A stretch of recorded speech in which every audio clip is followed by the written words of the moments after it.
SRH అంటే భారీ సిక్సర్లు, SRH అంటే బౌండరీల మీద బౌండరీలు, ఎస్ఆర్హెచ్ అంటే minimum 200 score, maximum cricket entertainment. ఇలాంటి టీం ఈ ఐపీఎల్ సీజన్లో తడపడుతోంది.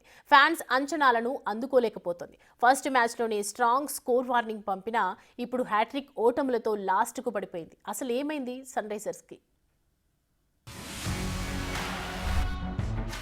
హైదరాబాద్ టీంలో గేమ్ లేదా? ప్లేయర్ల గేమ్లో ఫామ్ లేదా? ఈ ఎస్ఆర్హెచ్కు ఏమైంది?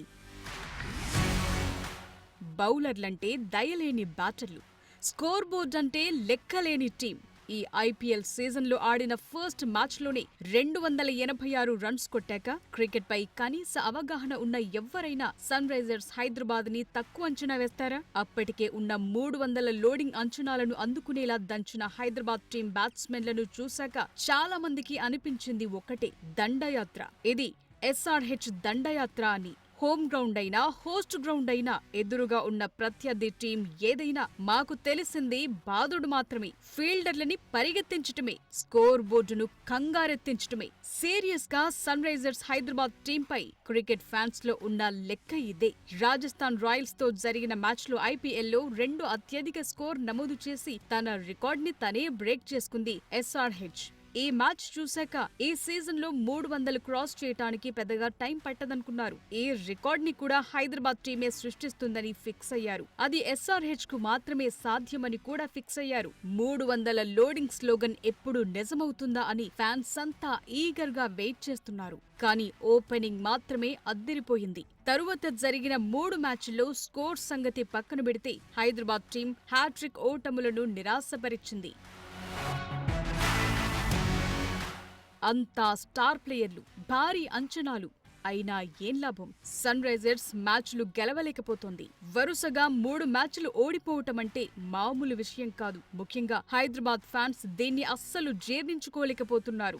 ఇక కోల్కతా నైట్ రైడర్స్ తో జరిగిన మ్యాచ్లో సన్ రైజర్స్ 80 రన్స్ తేడాతో దారుణంగా ఓటమి పాలయ్యింది. 201 రన్స్ టార్గెట్ ని చేస్ చేయలేక చతికిలబడింది. 17 ఓవర్లలోపే 120 రన్స్ కే కుప్పకూలింది. ఒక్క క్లాసన్ మాత్రమే 33 రన్స్ తో టాప్ స్కోరర్. ఇక మిగతా బ్యాట్స్మెన్ ఎంత ఘోరంగా విఫలమయ్యారో అర్థం చేసుకోవచ్చు. స్టార్ బ్యాట్స్మెన్లంతా సింగిల్ డిజిట్ కి పెవిలియన్ కి వచ్చి రిలాక్స్ అయ్యారు. ఇటు బ్యాటింగ్ లోనూ అటు బౌలింగ్ లోనూ ఫెయిల్ అయి మొత్తానికే చేతులెత్తేసింది.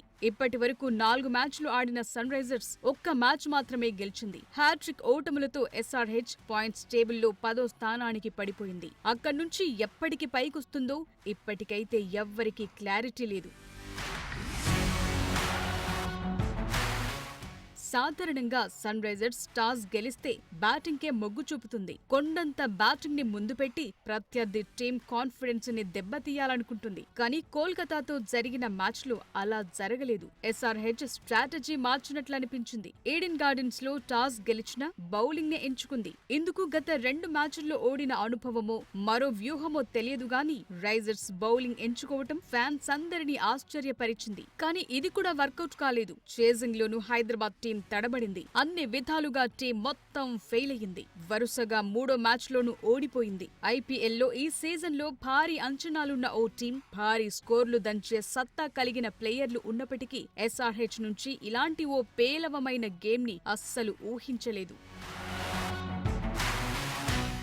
టాస్ గెలిచి బ్యాటింగ్ ఎంచుకున్నప్పుడు ఓ రకమైన గేమ్ ప్లాన్ ఉంటుంది. అది చేజింగ్ వచ్చేసరికి మరో రకమైన గేమ్ ప్లాన్ ఉంటుంది. ఏ టీం కైనా ఇదే లాజిక్. చేజింగ్ అంటే కాస్త ఆచితూచి ఆడాలి, క్రీజ్ లో కుదురుకోవాలి, బ్యాట్స్మెన్ల ఆట తీరు నిలకడగా ఉండాలి, ఓపెనర్లు కొన్ని ఓవర్ల దాకా క్రీజ్ లోనే పాతుకుపోవాలి. కానీ చేజింగ్ కూడా ఫస్ట్ బ్యాటింగ్ ఆడినట్లు అగ్రెసివ్ గా ఆడతానంటే రిజల్ట్ ఇలాగే ఉంటుందనే విశ్లేషణలు వినిపిస్తున్నాయి. ఆ తాపత్రయంలోనే ఎస్ఆర్హెచ్ బ్యాట్స్మెన్లు వికెట్లు సమర్పించుకుంటున్నారు. ఓపెనర్లదే కాదు, మిడిల్ ఆర్డర్ బ్యాట్స్మెన్లది అదే పరిస్థితి. వచ్చినోళ్లు వచ్చినట్లు ఉతుకుడే అనే లెక్కల్లో వచ్చినోళ్లు వచ్చినట్లు వికెట్ సమర్పించుకుని వెళ్లిపోతున్నారు. దాంతో వరుస ఓటములు తప్పట్లేదనే చర్చ సాగుతోంది.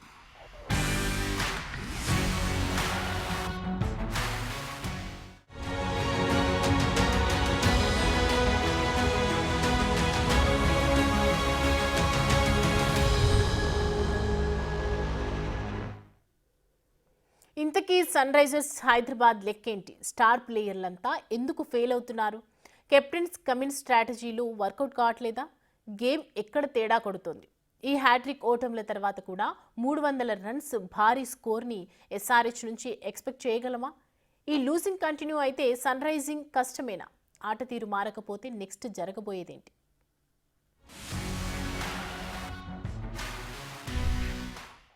భారీ స్కోర్ ఒకటి సన్ రైజర్స్ టార్గెటా?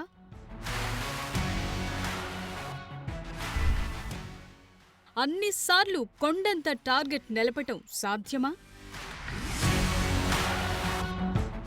పిచ్ ఏదైనా, ప్రత్యర్థి ఎవరైనా మాకు తెలిసిందల్లా భారీ స్కోర్ కొట్టడం మాత్రమే అన్నట్లుంటుంది సన్ రైజర్స్ ఆట తీరు. కానీ అన్నిసార్లు రికార్డ్ స్థాయి స్కోర్లు కుదురుతాయా? వచ్చినోళ్లు వచ్చినట్లు దంచాలంటే ప్రతిసారి వర్కౌట్ అవ్వదనే విషయం హైదరాబాద్ ప్లేయర్లకు ఇప్పుడిప్పుడే అర్థమవుతోంది. హెడ్ మాస్టర్ ట్రావిస్ హెడ్ అయినా, ఎస్ఆర్హెచ్ స్టార్ ఓపెనర్ గా పేరున్న అభిషేక్ శర్మ అయినా, ఫస్ట్ మ్యాచ్ లోనే సెంచరీ చేసి సెన్సేషన్ క్రియేట్ చేసిన ఇషాన్ కిషన్ అయినా, అందరి గేమ్ ఒకేలా ఉంది. కొడితే గట్టిగా కొట్టేస్తారు, లేకపోతే సింగిల్ డిజిట్ తోనే సరిపెట్టేస్తారు. గత 3 మ్యాచ్ల్లో వీళ్ల ఆట తీరు చూశాక అర్థమైంది ఇదే. ముఖ్యంగా అభిషేక్ శర్మ పేలవమైన ఫామ్ కంటిన్యూ చేస్తున్నాడు. ఈ సీజన్ లో వరుసగా 4 మ్యాచ్లు ఆడిన అభిషేక్ కేవలం 33 రన్స్ మాత్రమే చేశాడు. తొలి మ్యాచ్ లో 24 పరుగులు చేయగా మిగతా మ్యాచ్ల్లో సింగిల్ డిజిట్ స్కోర్లకే పరిమితమయ్యాడు. దాంతో ఫ్యాన్స్ ఫుల్ ఫైర్ అవుతున్నారు. ఏమైంది అభిషేక్ అంటూ పోస్టులు పెడుతున్నారు. ట్రావిస్ హెడ్ కూడా దూకుడుగా ఆడే క్రమంలో అవుట్ అయిపోతున్నాడు. భారీ షాట్ల కోసం ప్రయత్నిస్తూ త్వరగా పెవిలియన్ చేరిపోతున్నాడు. ఇషాన్ కిషన్ కూడా వరుసగా 3 మ్యాచ్ల్లో ఫెయిల్ అయ్యాడు. నితీష్ కుమార్ రెడ్డి కూడా ఎక్కువసేపు క్రీజ్ లో నిలదొక్కుకోలేకపోతున్నాడు. క్లాసన్ కొంతవరకు పర్వాలేదనిపిస్తున్నా అప్పటికే మిడిల్ ఆర్డర్ పై ప్రెషర్ పెరుగుతోంది. మొత్తంగా టీమ్ గేమ్ పై ఎఫెక్ట్ పడుతోంది. నిజానికి ఎస్ఆర్హెచ్ బలమంతా టాప్ ఆర్డరే. ట్రావిస్ హెడ్, అభిషేక్ శర్మ, ఇషాన్ కిషన్ లాంటి ఆటగాళ్లపై మొత్తం టీం ఆధారపడి ఉంటుంది. కానీ ఈ సీజన్ లో Lucknow super Giants, Delhi Capitals, Kolkata night riders తో జరిగిన మ్యాచ్లో ఈ ముగ్గురు ఓపెనర్లు చాలా త్వరగా అవుట్ అయిపోయారు. సింగిల్ డిజిట్లకే వికెట్ సమర్పించుకోవటం లాంటివి టీం కు పెద్ద మైనస్ గా మారింది. దాంతో మిడిల్ ఆర్డర్ పై ప్రెషర్ పెరుగుతోంది. చేజింగ్ లోనూ రైజర్స్ ఇబ్బంది పడుతోంది. ఒకప్పుడు భారీ స్కోర్లు చేజ్ చేయటంలో హైదరాబాద్ టీం బాగానే రాణించింది. కానీ ఈ సీజన్ లో చేజింగ్ లో విఫలమవుతోంది. మొదట్లోనే వికెట్లు కోల్పోవటం, రన్ రేట్ ని కంట్రోల్ చేయలేకపోవడంతో ఓటమి తప్పట్లేదు. ఇక బౌలింగ్ లోనూ లోపాలున్నాయి.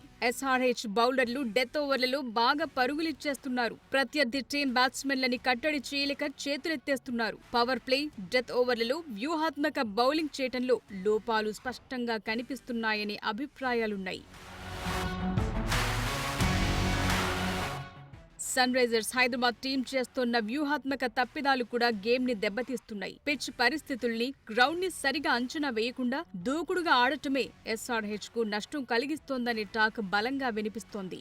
ప్రత్యర్థి జట్ల బౌలర్లను ఎదుర్కొనే విధానంలోనూ రైజర్స్ బ్యాట్స్మెన్లు ఇబ్బంది పడుతున్నారు. వరుసగా 3 మ్యాచ్లు ఓడిపోవడంతో ఎస్ఆర్హెచ్ ఆట తీరులో ఖచ్చితంగా మార్పు రావాలనే వాదన వినిపిస్తోంది. ట్రావిస్ హెడ్, అభిషేక్ శర్మ, ఇషాన్ కిషన్ లాంటి ప్లేయర్లు మొదట్లోనే వికెట్లు కోల్పోకుండా 8 ఓవర్ల వరకు క్రీజ్ లోనే ఉండేలా నిలకడగా రాణించాలి. అగ్రెసివ్ గేమ్ తో పాటు క్రీజ్ లో సెట్ అవ్వటం కూడా అవసరమే. మిడిల్ ఆర్డర్ లో వచ్చే నితీష్ కుమార్ రెడ్డి, హెన్రిచ్ క్లాసన్ ఇలాంటి వాళ్లు కూడా ప్రెషర్ లేకుండా ఆడగలగాలి. ఎందుకంటే డెత్ ఓవర్లలో భారీ షాట్లు ఆడగలిగే కెపాసిటీ ఉన్న ప్లేయర్లు వీళ్లే. ప్రెషర్ లేకపోతే స్కోర్ బోర్డుని జెట్ స్పీడ్ తో పరిగెత్తించే సత్తా వీళ్లకుంది.